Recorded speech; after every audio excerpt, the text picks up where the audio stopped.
Adalet, yargıda hakim. Adalet, mülkün temelidir. Benim hiç ama hiç mülküm olmadı hakim. Kimsenin dinine, diline, rengine ve de özel hayatına dil uzatmadım. Ekmeğine göz koymadım. Tavuğuna kış demedim hakim. Sağımda ve solumda cenderme, daktilosu şakırdar sarı saçlı sekreterinin gözlerinde saklamış Marmara'yı, Akdeniz'i, Dicle'yi oy bırakın. Elim kolum bağlamışım bağ, haykırmak geliyor içimden. Beni özgeçmişimle yargıla. Yargıla ki adalet yerini bulsun. Adalet mülkün temelidir. Benim hiç ama hiç mülküm olmadı hakim. Babamdan kalma, ağaç ve çamurdan derme çatma anamın bir evi var. Başında yazması ev hanımı. Adım Hasan. Anam hep Haso derdi bana. Anamın adı Meryem. Anam Anadolu'nun kadını. Dedem Şahmir Meyre diye koymuştu adını. Sefaletle sürdürdü hayatını ve halen öyle. Yazın tezek toplardı kışın yakmak için. Başını dimdik tutar idi namusu ve şerefi için. Gözlerime bakar idi için.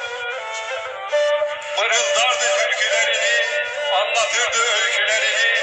Nakış nakış filmlere dokurdu duyguları. Paylaşırdı ekmeğini, çöreğini, düşündüklerini adalet için. Tandırda tezek bile pişirirdi. Ekmeğini, soğanını, aşını dimdik tutar idi başını. Gözlerime bakar idi için için. Ve bana derdi ki ey oğul, masmavi olan gökyüzünü kara bulutlar kaplamış oğul. Yüzündeki hüzün yüreğime ok gibi saplanmış oğul.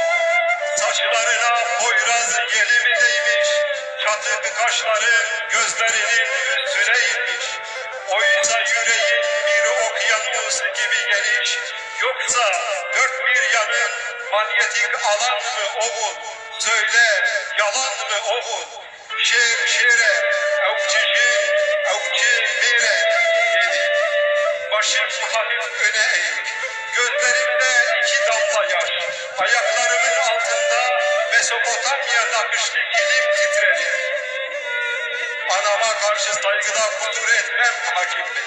Kaldır dedi başını, sil gözlerinin yaşını, düzelt kilimin nakışını. Ey hava! Yüreğine ektim yüreğini, yarınların aydın olsun oğul. Doldur gözlerine şafağın ışığını, tut ellerine gök uşağını, çak namerdin şerrine oğul.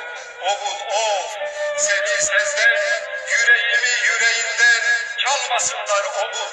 Başkalarının gölgesinden donacağına kendin güneşin ol. Kendin güneşinle yan be oğul. Onlar oturdukça sen kalkma. Onlar kalktıkça sen eğilme.